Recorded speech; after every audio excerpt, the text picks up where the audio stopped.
Hello, and greetings from the Sunshine State, where I am a licensed mental health counselor. I am coming to you in honor of Mental Health Awareness Month, which is the entire month of May. As a mental health counselor, I am very passionate about ending the stigma that is associated with mental health, especially for the two cultures of which I am a member of as a Christian and as a African American. I intend to share weekly videos that will raise awareness of the hurdles that we must clear in order to get to our health and being able to live our best lives. I will address how to take the sting out of the stigma. I would de- I would attempt to demystify counseling. What is it really like to sit in front of a counselor? How do you even go about locating a counselor? Um, who do you need to go to? A psychiatrist, a psychologist, clinical social worker? It can be all very challenging, but I hope to be able to bring some clarity. But today I want to focus on the clash of cultures as far as being an African American and a Christian, and how those cultures we tend to have a hard time accessing mental health services.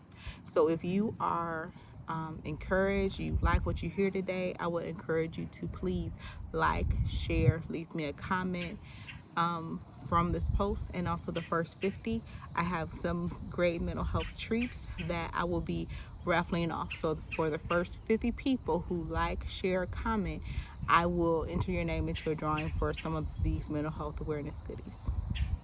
So if you are part of the black church, or you've ever attended a black church, there's a strong chance that there's some phrases that you've heard before, like, I'm too blessed to be stressed, or just praise your way through, or praise, give, warfare your way to the breakthrough. Perhaps you've even gone to the altar and been slain by the Spirit. Me, I've done that. Or if you got in the Holy Ghost and buck for points or buck for blood, I have done all of those and then some. And there's nothing wrong with that. Because I too, once I've had a great time in the presence of God, I leave His presence feeling refreshed. I feel light from whatever burden that I have also carried. However, as a mental health professional, I have also seen the limitation of these practices along with its beauty. Some people are able to praise their way through and over some of the traumas that they've endured, and they've been able to get along and live their best lives. However, from what I've witnessed, this is more of an exception than the rule. As a Christians, I do believe, I know that Christ came that we can have life and have it more abundantly. And I believe that so many of us are not living in the abundance of life because we think that our healing is going to come from one place, or is only going to look one way. That we need to just go to the altar and pray and talk to our pastors, have hands laid on us, and that is how we're going to get our healing. And for some of us that works, and some of us we do not. But I also see in scripture where Jesus Himself, He didn't heal in just one way. He healed in a variety of ways.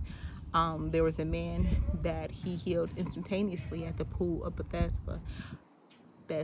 Or there was a process, as in the leper that He healed in Mark chapter 1, or as after repeated efforts, as in the blind man in chapter 8 of Mark. So why do we expect our healing to just be one way? There's a narrow focus as to how we can get our healing. And as people of color, we have endured centuries of all types of horrors and traumas and atrocities. I think of our culture as that old school toy, the weeble wobbles, how we can weeble and we can wobble, but we won't fall down. And I truly believe that we have vibranium in our veins, Wakanda forever. We have, but we have these images of ourselves as being a strong black woman or a strong black man, which can be stress inducing because these titles, these labels that we give ourselves, they're unattainable and unrealistic. I believe that true strength comes in when we ask for and we are able to receive the support that we need. Wholeness and healing is at the finish line waiting for us after we clear all these hurdles. But from what we can see of Jesus' exchange with the man at the pool of Bethesda, healing is optional. He asked the man, "Will you be made whole?" Question mark. Will you? Shout out to Progressive Baptist Church, where Reverend Stewart and First Lady Pamela Stewart are leadership and pastor over there. As this was actually they gave me the opportunity to minister for the first time, and this is the passage that I chose to minister and do my little sermonette from. Will you be made whole? Is what he asked the man who was lame at the pool of Bethesda. We are not responsible for the ways that life has cut us.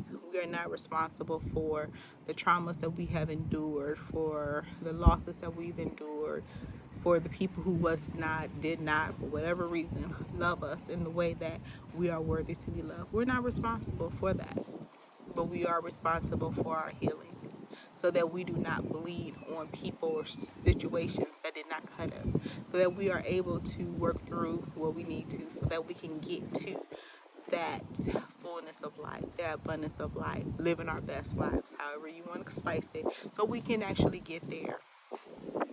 And I encourage that if you're out there and you see this and you're hurt in any kind of way, that you'll reach out for help, that it is available, it's so abundant. You can find people who look like you, who believe like you, where you can feel comfortable in just sharing your story. I love the way that Ricky Smiley shared this in a tweet in February of last year. He said, as we have been conditioned as a black folks that you gotta be strong. God will get you through. But God has also sent some smart people to college to help you deal with these problems and get through therapy. So he recognizes the the need for counseling, and also the impact our culture as African Americans and as Christians, how that plays, that we feel like, oh, we got to be strong, or our healing is only going to come in one way, and that is not true. There's not one size that fits all. In Galatians 6:2, we are admonished as Christians that we are to bear one another's burdens. A counselor is one who is uniquely equipped to help you bear these burdens. For Christians out there who are hurting, there are spirit-filled counselors who love God and is educated in some interventions and some ways to help you get to that place of abundance of life. Support is available, so you don't have to continue to suffer. And as a counselor, honestly, this is one of my biggest frustrations, when I see people who are suffering and they don't have to. It's like having a toothache and there's dentists all around you, and it's just a matter of accessing it. So as a counselor, if you're hurting, I ask that you would just reach out for the help. In the description box and in the link in the post, I have placed links to clinicians of color who you can access, that believe like you, look like you, and so that you can get the support that you need. If you have some difficulty with this, feel free to inbox me. I want us to get well. I want us to be well.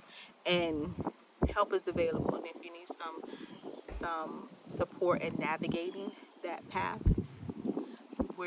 I'm here for you. So the last thought that I do want to leave you with is one that came to me at the end of Lent this year.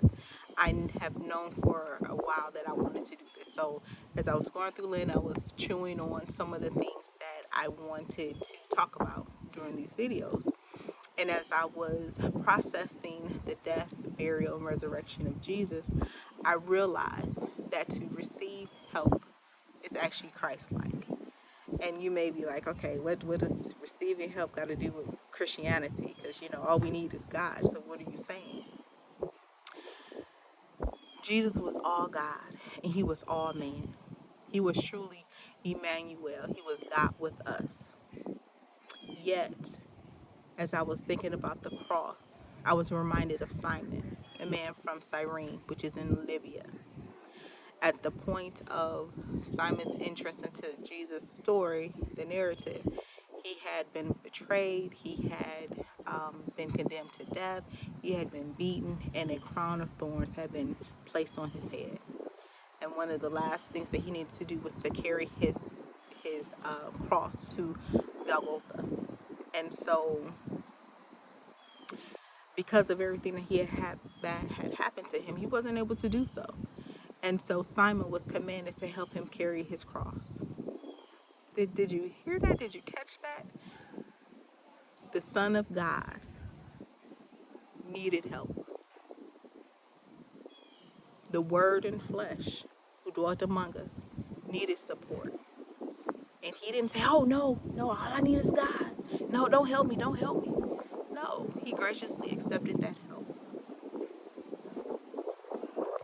The Son of God, who was all God and all man, needed help. And when he needed it, he received it with no issue.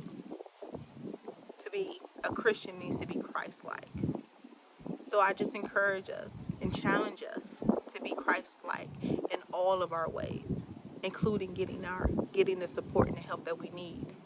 There's a Simon or a Simone just waiting with joy to help you carry your cross to healing. To be in a situation where you don't have to be the strong one in the room.